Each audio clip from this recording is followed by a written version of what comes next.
Today's podcast is presented by Shore Drop, a Virginia beach-based startup making beach days easier. If you're heading to the beach and don't want to haul chairs, umbrellas, coolers, or other gear across the sand, they've got you covered. Just place an order through the Shore Drop app, and they'll deliver it directly to your spot, set it up for you, and pick it up when you're done. It's an easy way to spend less time carrying gear and more time enjoying everything Virginia Beach has to offer. Welcome back to episode 4 presented by Shore Drop. I'm here with my co-host Wes and then our guest Blaise Wilcenski. Blaise was a former Tulane pitcher, reliever, as well as a starter, and won a conference championship during his time at Tulane. So welcome to the show, Blaise, and you want to kind of tell us about yourself and everything you've done to get you to the point you are today or where you're at today. Just want to say thank you both for having me on. I'm excited. I know we've kind of want to try to get something going, and glad I could be a part of this. So, my name is Blaise Wilcenski. Grew up in a town, Waterford, Michigan, about an hour north of Detroit, pretty much the middle ground between Detroit and Flint, two wonderful cities. I grew up there ever since I was 4. I played baseball. Really kind of had a dream to move down south. Baseball in the north is kind of brutal just because the spring is freezing cold. So wanted to go down and compete at a higher level, get in the warmer weather, really kind of push myself and move away. Out of high school, went to 2 junior colleges. First started at Blinn College in Brenham, Texas, and then continued the next year at Wharton County Junior College in Wharton, Texas, just outside the Houston area, both of those. And after that year at Wharton, I was lucky enough and fortunate enough to get in contact with Tulane. And ever since then, the rest has kind of been history. And I'm a proud Tulanean and will forever bleed green with this school. So both on the academics and the baseball side, it has been a joy and excited to be here. Yeah, cool, man. Yeah, let's go back to like the start. Let's go back to high school. So, in high school, you played both baseball and football at your high school. So, I just wanted to ask, like, how did being a multi-sport athlete help shape who you are as a competitor, both on and off the field? Yeah, so I grew up in a family that was pretty like blue collar background, hard work kind of over everything. And that really in high school, I mean, I played baseball, basketball, football in middle school. Then I had the opportunity to go to a high school that was pretty good in the state. We finished every year, like third, fourth, every year, made it to the quarterfinals for the state for baseball. And our football program was an amazing team, amazing like legacy of a program.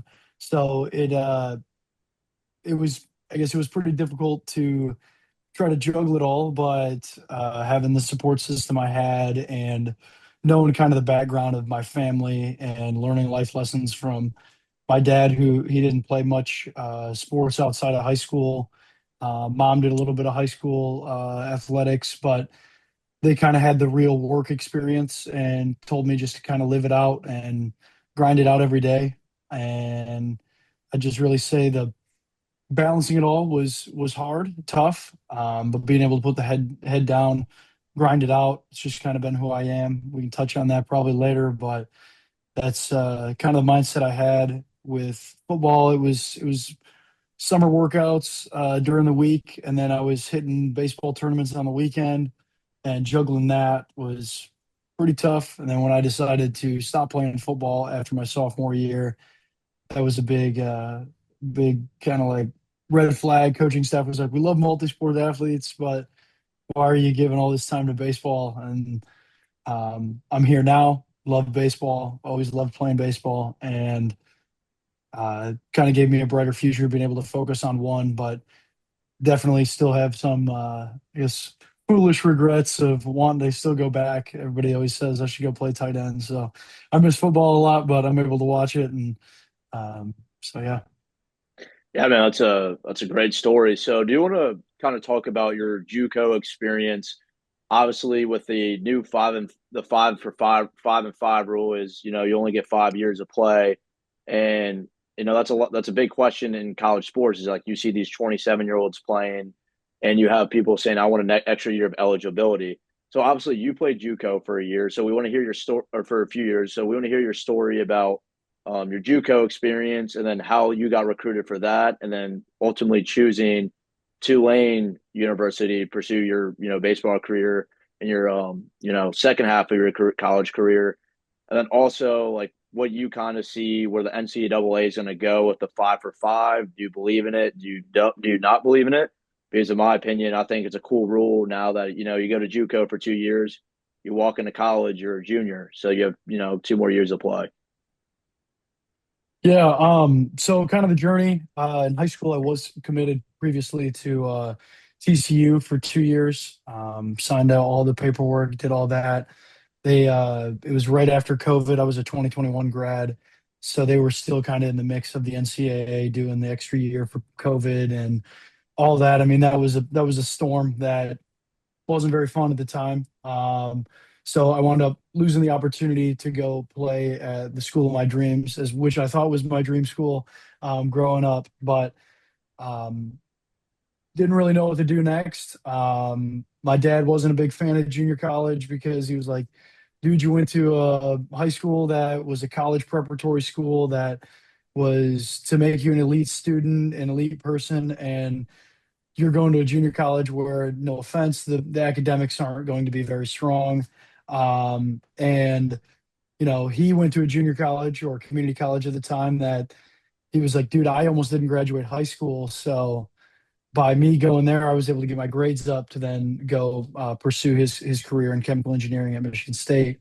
Um, but he kind of was like, "Man, I'm not a fan of it." And my mom was like, "I don't care. I want you to just go play ball."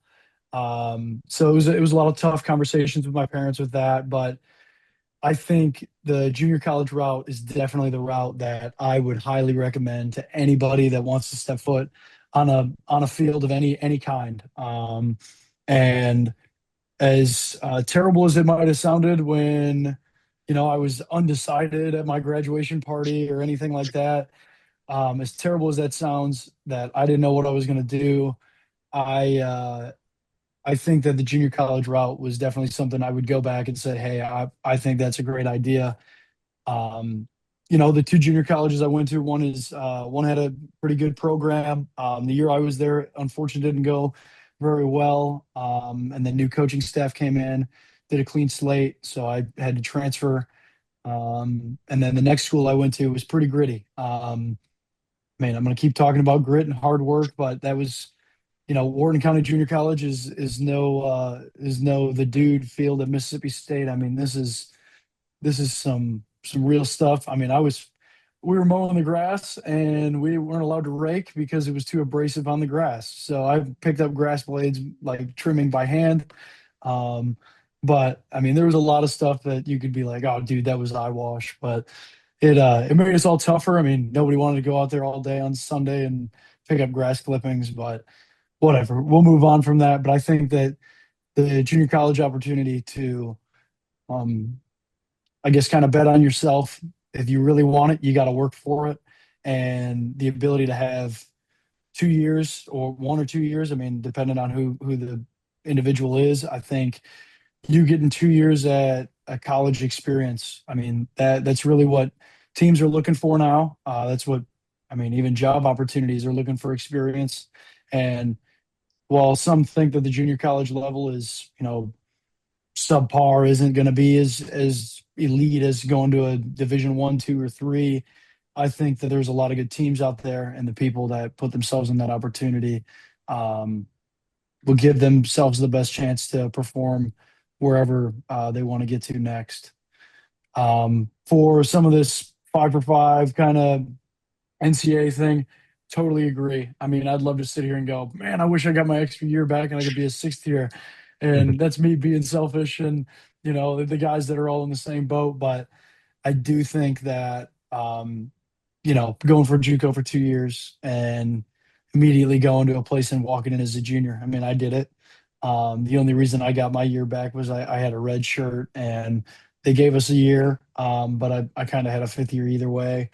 I'm grateful for it. Was able to. I'm almost done with my master's program, so excited about that. But I think that it definitely should be like that. I mean, the dude's 27 years old playing college baseball. What are we doing? It's ridiculous, man. It's getting Yeah. annoying at this point, man. It's just like, I mean, I can only imagine like going into my senior year. I mean, my little brother's going to his first year of college, not playing college athletics, but I mean, I'm like a lot bigger than him, but you just times that by 3 more years, and you have like a grown man that's 27 playing against an 18-year-old.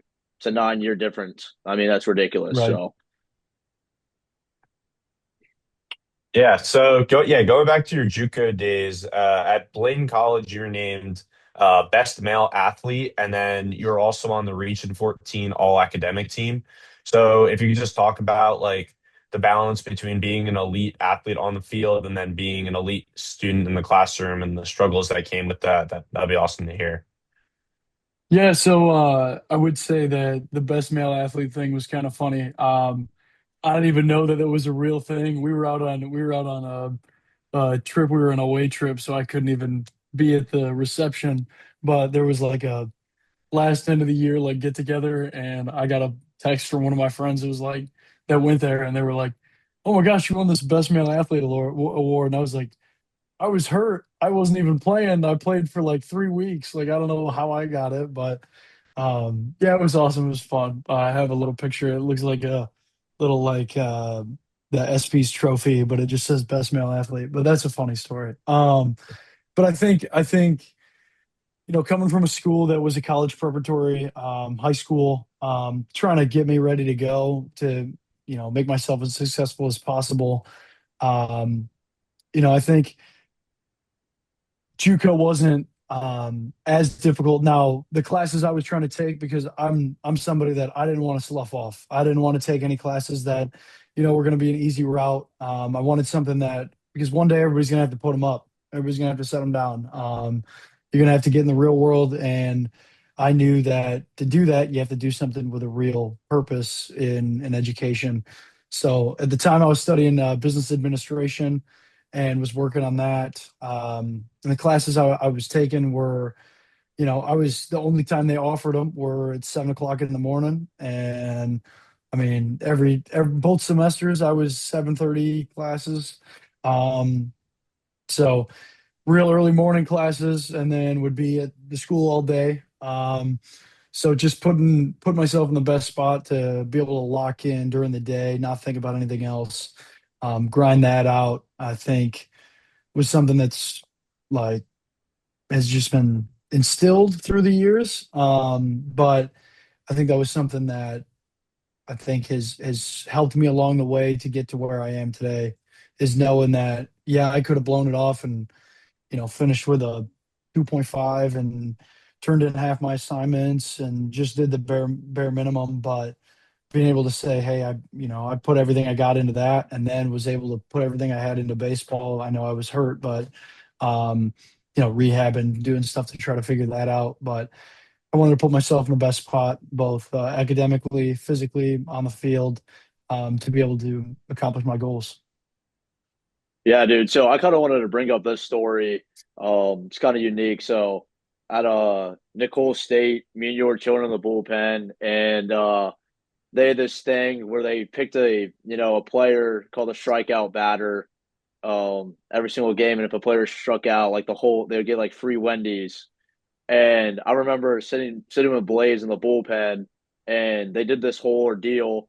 Um, at this point, I think the game was tied or something. It was like a close game, and this happened. The guy did said it in a funny way, and I just remember cracking up with Blaze. And then they get a call down to the pen, and they say Blaze get hot, meaning he has to go up there and warm up. But what was super cool to me was like that flip. It was like in a matter of 30 seconds, you went from laughing like hysterically. We were you had the bullpen coach in the bullpen kind of looking at us, but we were trying not to like you know be ignorant about it. But I think we both did a good job. But you were able to, in a span of 30 seconds, get your glove on, warm up, and then when you went into the game, if I'm correct here, you did really well. I think you went 2 innings or something like that. maybe gave up a run, but you pitched so well. So I think that's a trait that many people don't have that you do have. So do you want to talk us through like thought process or what you do to be able to go from like, having a good time and then, getting down to business when you need to? Yeah, that's taken a lot of time for me to just kind of learn and find that inner peace and you know where my head is. I was actually talking about it today with some people. But yeah, I mean that was hilarious. I mean, we were dying. Yeah, that was funny, man. I've never wanted a strawberry whatever. What was it? What This was it even? the strawberry like frosty strikeout, but the guy Yeah, it said it was in a funny frosty. That's way, what and it was. frost. Yeah, But in like the whole, I've never seen like at all the away games we were at. I mean, that crowd went, you know, berserk, and like you just had to get hot real quick. Me and you were just laughing because like the way the announcer said it was just.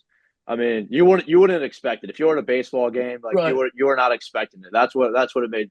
That is what made the scenario so funny. But I mean, yeah, man, Yeah. it was arguably, I think, looking back at the season, one of the funnier moments. And it was just what was crazier about that, like I said, is like you're in that moment, you're dying laughing, and then a span of like, 30 seconds, you're locked in. I'm still laughing because obviously I'm the bullpen catcher. I'm so committed, but I don't have to go out there and pitch. But I'm like, I'm sitting there trying to catch, 92 miles an hour coming at me laughing, thinking about it. But you were locked in and you did a really good job winning the game and pitched extremely well, man. And hats off to you. And I think that's, super applicable in the real world too, man. Is like one moment, you can be having a lunch and, with your friends, but have to walk into the office and have a real meeting with someone, sit down with somebody in an important situation, but also, be able to have fun at the same time because that's what's life is about is, making the best out of every situation, but being serious when you need to be serious. Yeah, that situation was pretty funny. Yeah. I think it's I mean, again, it's taken a lot of time to find it. I know first year I really didn't know what to like my first year of playing at Tulane. I mean, it's a different jump going from JUCO to Division One athletics and a, being competitive conference. I mean, our conference was amazing this year. So I think it's taken a lot of time, a lot of effort to kind of think about where my headspace wants to be. I'm a faith-based person. I've never seen red, like being that angry about anything. So like I tried to mix the two. I wound up talking to our old like athletic sports counselor and psychologist, and we kind of put together something for me to think about of, being able to put myself in the best spot mentally in those situations. Um, I don't know. I mean, I was talking to actually one of our other bullpen catchers today, and we were talking about, do I get mad when I'm pitching? I guess I put myself in a spot where I know at that moment in time, I'm the best dude for the job, and you gotta believe it. I mean, I'm not a cocky person at all. I hate to even say it out loud, but putting myself in a spot where I go, I'm better than that guy. I'm going to get him out no matter how it is. I know my strengths. I'm not even going to think about what my weakness is. Whatever pitch is called, I'm throwing it and I'm executing it with all in my intent. Um, and I think that was the thing was, I mean, we went from laughing to going into, hey, get Blaze hot. I don't even think I had much time. I think it was one of those where I got fire drilled where I just immediately went and Yeah. I think you knocked turn my glove around. off a few times or something, man. It was one of those, man. I mean, it was one of my worst showings there, just because like I was laughing and you Yeah, were no. locked in trying to get ready. But Yeah, I mean that's the thing is, being in the bullpen, a lot of guys love starting. They like to know about, the prep work to get yourself in and, hey, I know I'm going to throw on this day every single week. I know I'm going to throw about this many pitches. You already prep who you're going to throw. You can prepare yourself with, everything. I mean, it's like a test. You can prep yourself with everything. Um, and to me, I was somebody that was like, I don't want to think about it. I want to be thrown into the environment. whoever I face, but just knowing that I have the confidence to go in there and attack the zone, attack whatever's ahead of me, you know, put my nose back on the grindstone and just get, use the work that I put in during the week and be able to lock in. I mean, that's kind of the real gist of everything that I've been able to do. And I think that's what, like in that situation, it was. I hate Nichols. I mean, it's one of those schools that it was our rivals. No offense to any listeners who's a Nicholls State person, but I was not they were a rival. It's an in-state rival. We're not very far away. It's a small school in a rural community, so it was one of those things that the atmosphere isn't large. You got to make the most of it. I mean, yeah, we had the whole football team chirping us and whatever that is, but I think the ability to lock it in and make it, hey, I was laughing 10 seconds ago. I'm going to make this like the World Series and I'm going to go in and just dominate. That's the bottom line. Being able to get in there and compete. If it went bad, it went bad. But at the end of the day, I had the confidence. I had, my work ethic and everything to be able to get me through it. And fortunate, I did throw pretty well. I think I did give up a run, but it was long story. It was a guy left on base. But Yeah. Yeah, I don't sorry. know if you gave him a run, man. I just remember laughing. No, Like I couldn't we stop laughing for the rest of the game, man. That had me cracking yeah. up. Yeah. Yeah, I remember we had that point. I come back out of the game. I'm like, I'm still amped up when I get done with the game for the next like 6 hours. I'm still just locked in. And I remember walking down to the pen being like upset. And then we just lost the lead. And I was doing like my post throw. I'm standing there, and unfortunately, the guy who struck out did not have a great day, and it came a couple more times.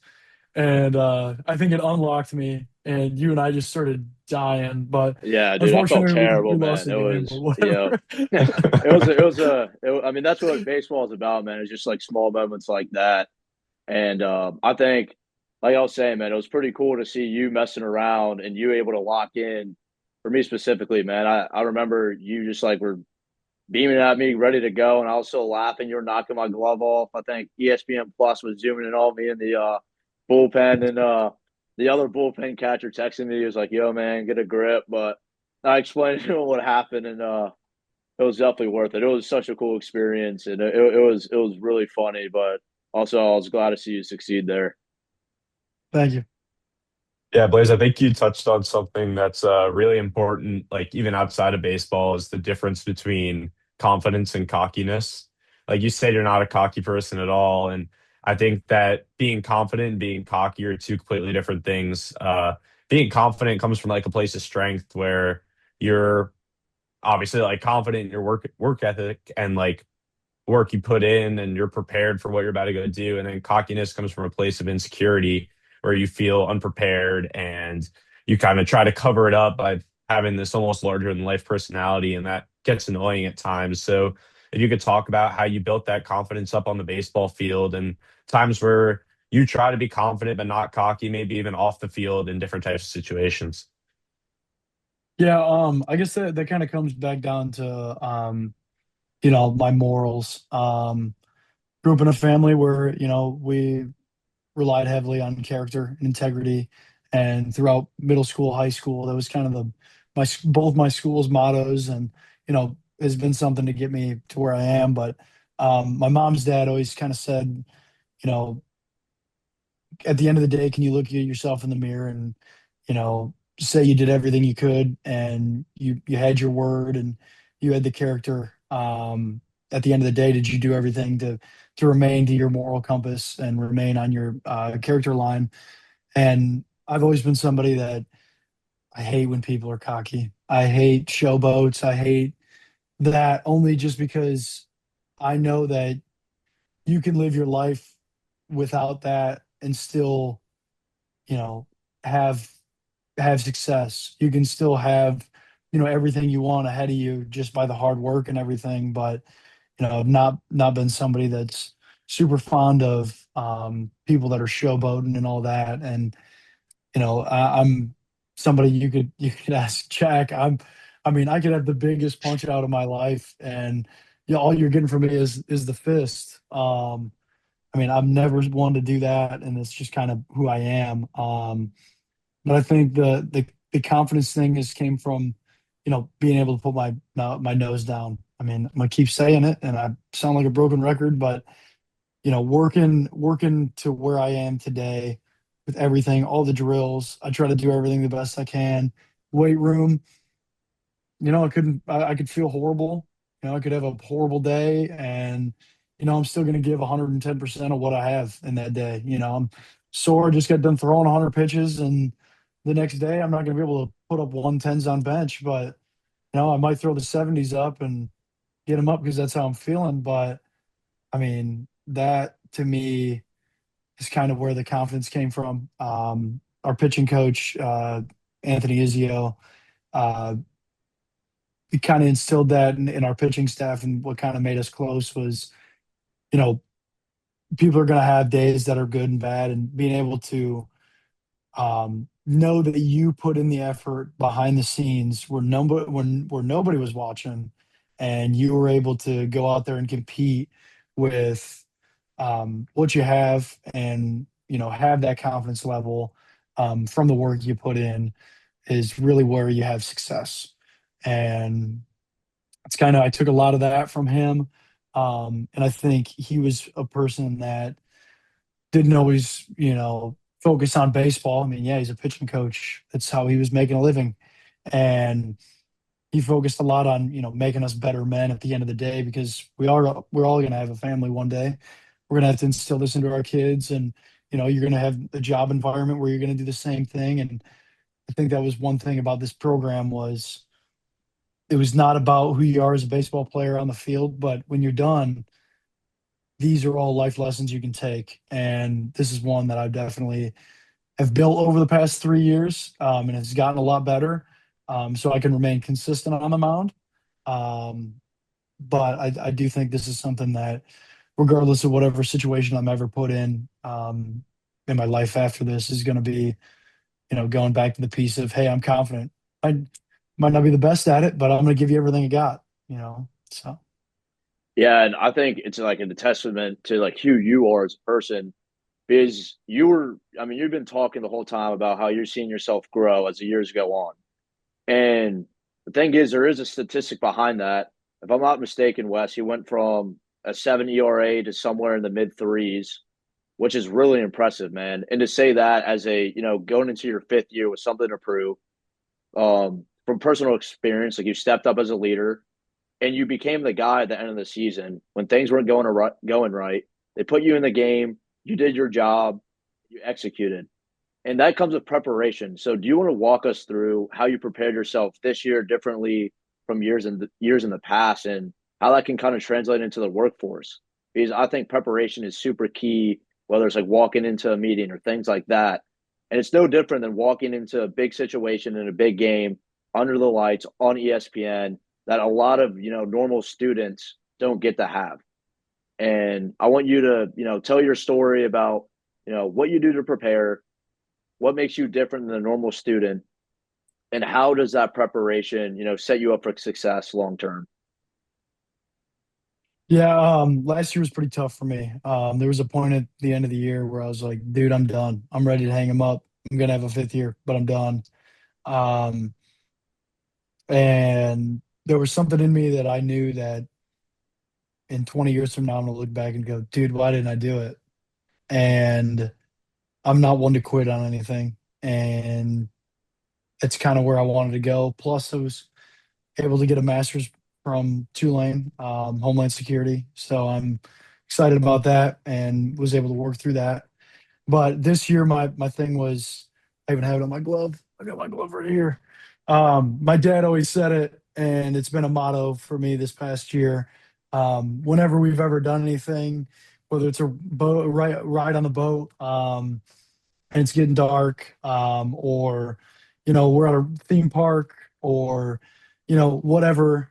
It could be lighthearted or not, or whatever it is.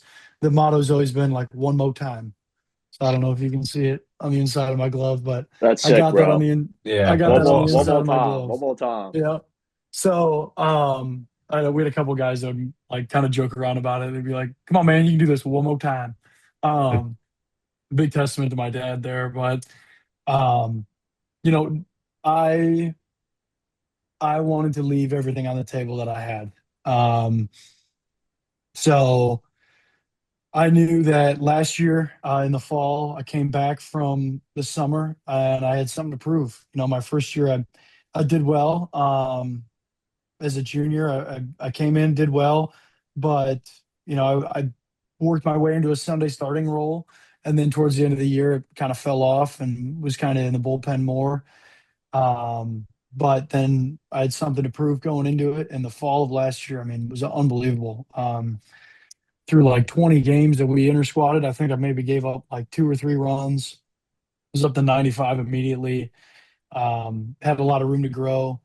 Had some thoughts about, possibly needing to get an agent and play a professional career.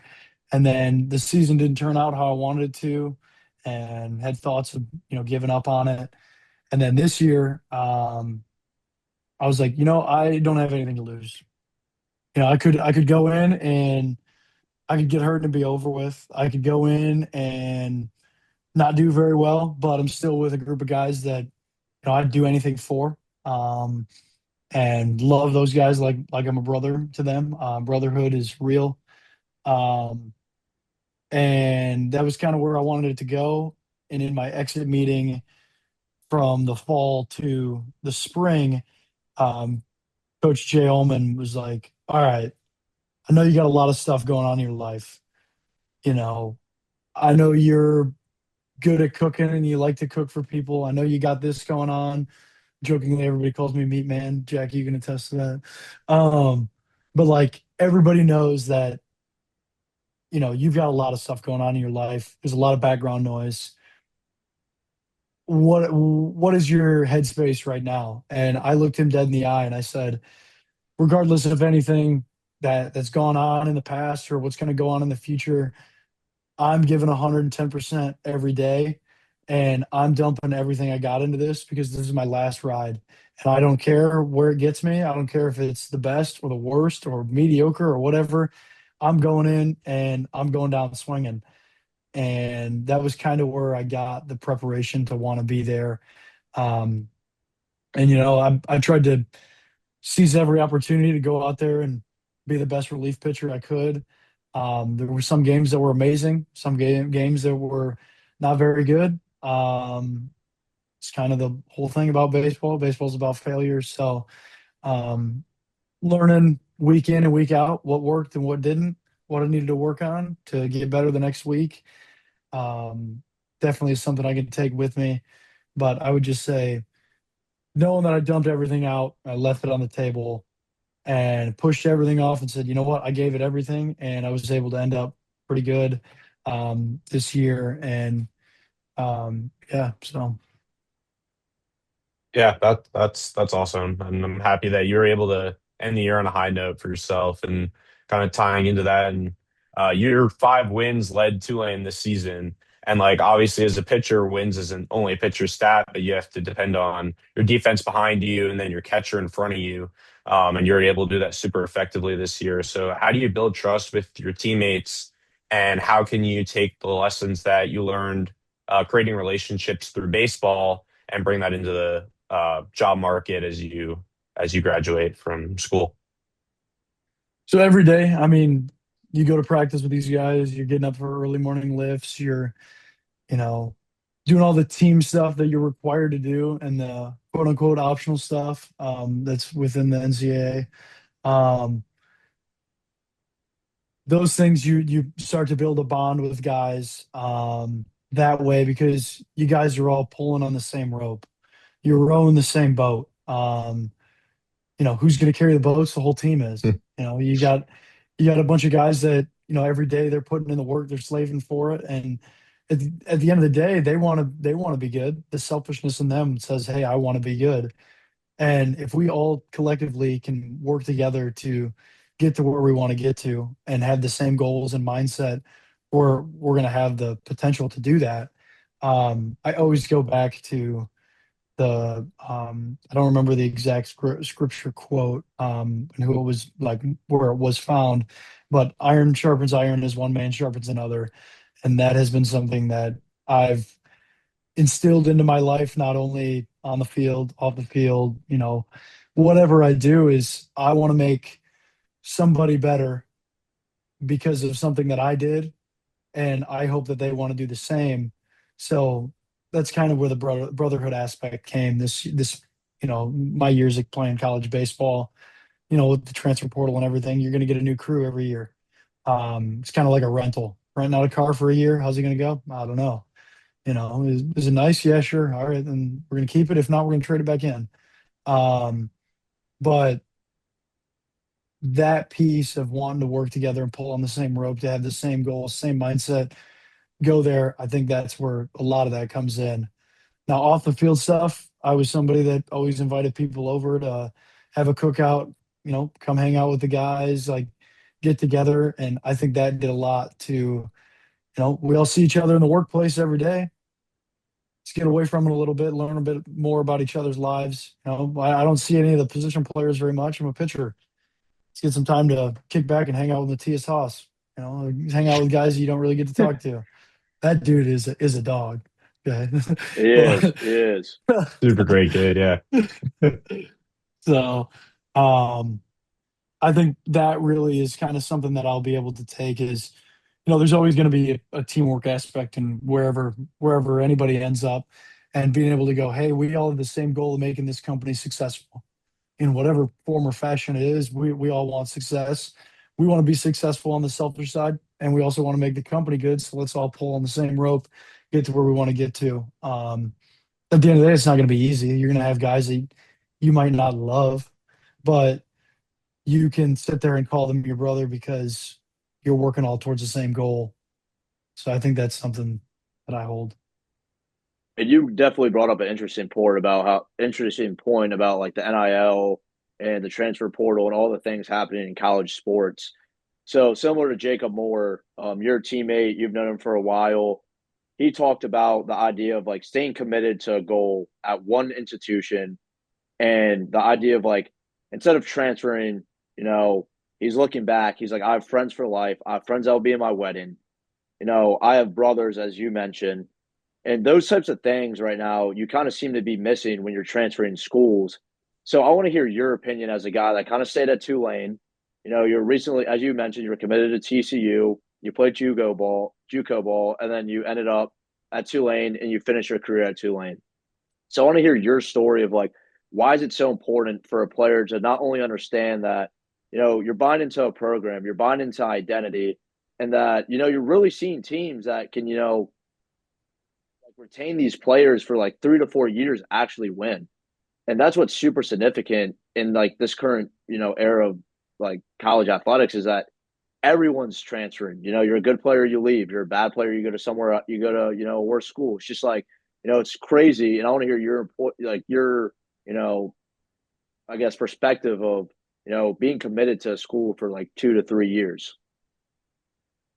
Yeah, I did kind of the transfer thing. I mean, it wasn't my choice. New coaching staff came in. We had a horrible year, and new coaching staff came in and said we want a clean slate. So they wiped all the guys out that, were impact players. So, I was forced to transfer. Went actually in conference to Wharton, but I think if I would have stayed at Blinn and had another year of the guys that were able to return, that we would have been able to make a change with the new coaching staff. Did it happen? No. With Wharton, I'm going to be honest, I got a handful of my best friends are from both of those schools. So I was able to bond with those guys. But saying I had another year with those guys and some more guys, I could have a better relationship. But committing to a program and staying with it um, doesn't come anymore. It's not relevant. I think by having that opportunity and to want to stay and to buy into the program and buy into what's being said allows you to create these meaningful relationships and allow you to help work with each other back and forth. Um, I mean, going to take it from J Bob, but there's a group of guys that, I was able to work with for 3 years, 2 years, 1 year that are going to be meaningful in my life and are going to be dudes that I could call on a regular and, you know, out of the workplace, go catch a beer with them, be able to do that. So I think buying into a program and doing that is what's going to create stronger bonds within the team and what's going to create better relationships with you and your others, coaching staff relationships. And I think some of our struggle this year was the guys we brought in had their own mindset of how things were going to go. Last year, when we didn't have the season we wanted, we knew what we wanted this year. We wanted it to be better. Where these guys were just like, hey, we're going to come and we're going to perform or we're not. Nothing against those guys, great people. Um, but it's hard to develop guys when you're only there for a year. And, I think it's one of those things. It's like you can chase the money all day. If you want to be selfish and chase the money, go do it. But I'm not playing college baseball to go, hey man, I'm walking out debt free and have another $1 million in my bank account. I did this because I wanted the education for my life after baseball. And I did it because I wanted the opportunity to put myself at the highest level that I could of playing baseball to potentially have an opportunity to go play professionally. Um, and by doing that, it got me where I am today. Um, so it's hard for me for that. So it's hard for me to see the stuff where guys are jumping back and forth because I'm not a greedy person. I don't know why anybody's chasing the money. It's cool, good for you. But I don't know. It's one of those topics. Yeah, especially but in the current age of college athletics, it's probably something people are going to be talking about for the next 10 years, trying to figure out a solution on how to do it. So obviously, super hot topic right now. Switching tracks here. Um, Obviously, I was a pitcher in high school, and every pitcher that's ever pitched has given up a big hit in a critical moment. How do you reset between batters, and then how does that skill apply when you're working on a project that goes sideways, or if a client is unhappy? How can you take lessons you learned of resetting yourself in like a pressure situation and just doing it super quickly? Because if you don't, then that's it, you're done. So yeah, we talk about that. I think I've been able to like learn breathing techniques of where I want to get myself. Stressful environment and I don't need to be super stressed out and amped up. Taking the deep breaths in and out, allow me to calm myself down and, be able to kind of relax. Moments where I need to be locked in and get myself to that, you know, beast mode kind of like thought process, getting there, to be in to go in and pitch, deep breaths, heavy breaths, feeling like the baddest dude out there. And then moments where, give up a nuke. It's gonna happen. Give up a bomb. Um, Being able to go, all right, let's reset. Let's pick something in the distance that I can look at, take a deep breath, reset, or just be able to take a deep breath and go, all right, we're good. Let's lock back in right here. Let's trust the next pitch. Forget about what just happened. Let's move on because you're only as good as the next thing that comes. And being able to do that kind of with school and tests. I'm not a big guy who was very good at taking tests. And being able to go, hey, I have a hard test. Oh, didn't do as well as I wanted. What am I going to do different? Like, I can't go back and change that. I can't worry about what just happened on a test or a project. I can't worry about that. I can learn from the mistakes I had there and be able to craft something to go, all right, this is my next opportunity, the best chance I can have for this next test project, whatever it is, to make sure I'm able to get that in on the best foot forward. And then we see where we go from there. We review it and do it all over again. So being able to repeat that process of not focusing on the thing that just happened, because that if that was a negative result, most likely you're going to be thinking about the negative result. When you think positively of, hey, I want this to go well, this is going to go well.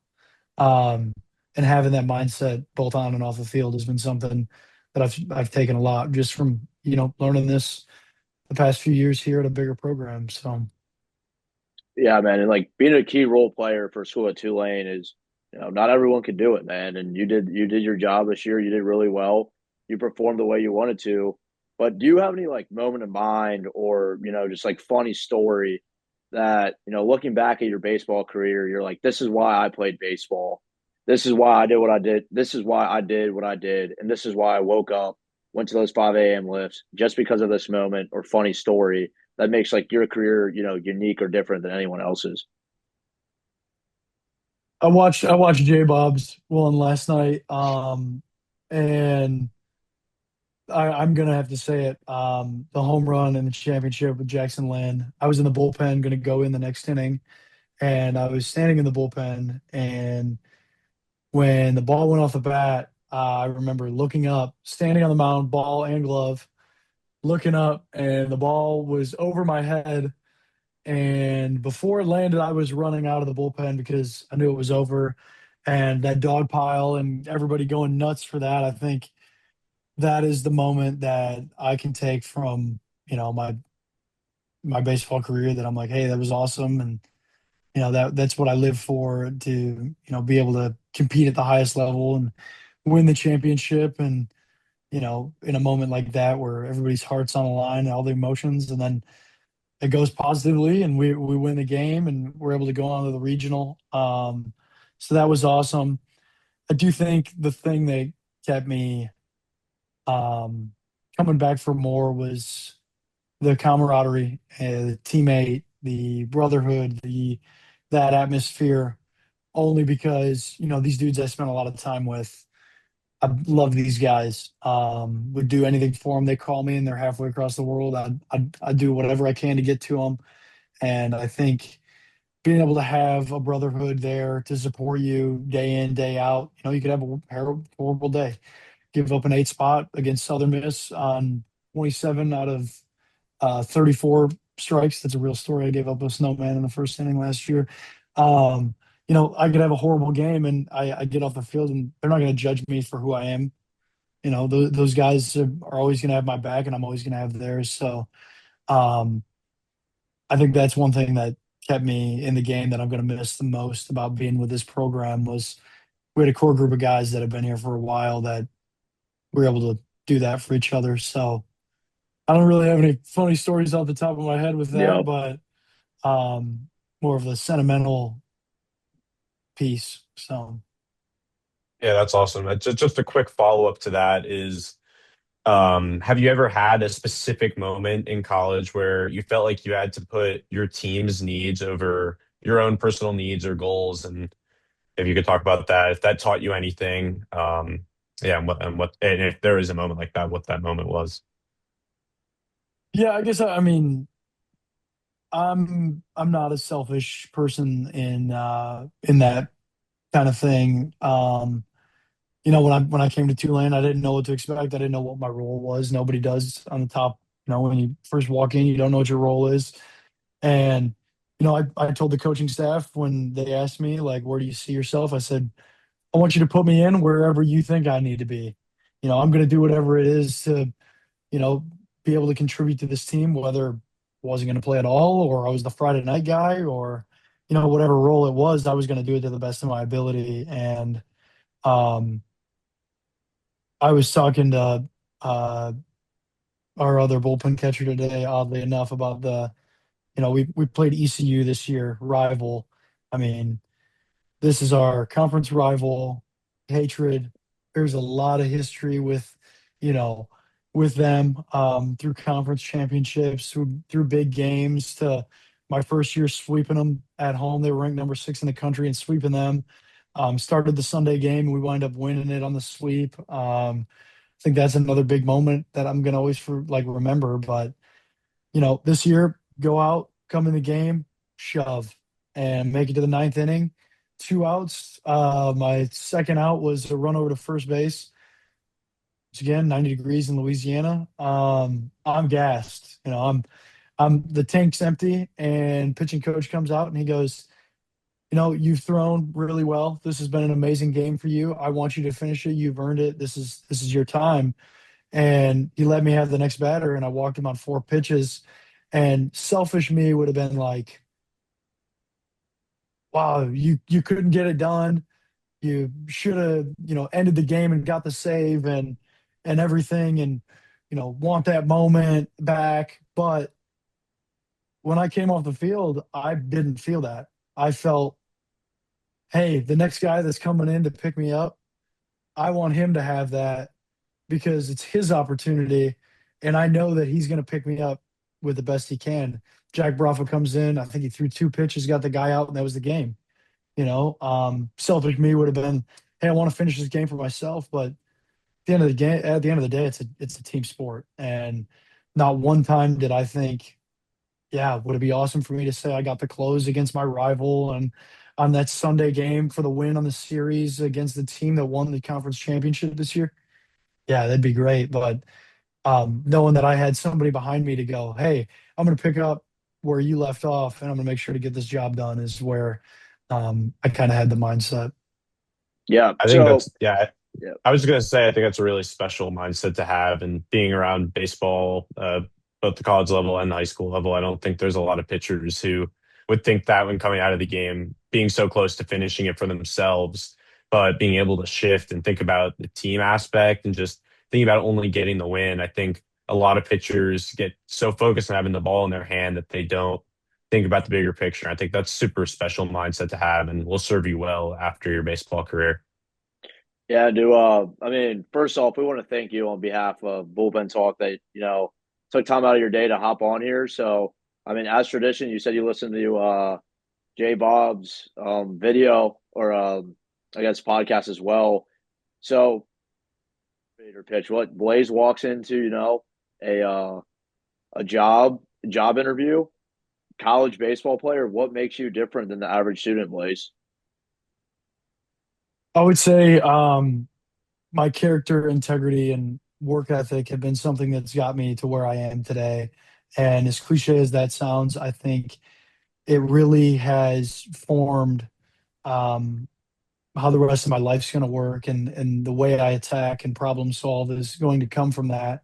Um, Pretty analytical, came from a background of chemical engineer, so having kind of that background, um, I'm somebody that problem solves pretty well, and I'm somebody that whatever task is given to me, whether it's something I'm specialist at or not, or don't know anything about, I'm going to give you everything I have so that I can complete it to the best of my ability and be able to succeed on whatever project that is. That's something that I feel like just is in my DNA, has made me who I am today and who I will be for the rest of my life. Yeah, man, that's awesome, bro. And we really appreciate you getting on here, man. And we wish you the best in your career. And it was a pleasure being your bullpen catcher, man. Yes, sir. It was awesome. Thank you all for having me. Yeah, thanks so much, Yeah. Blaze. You're great. Thanks.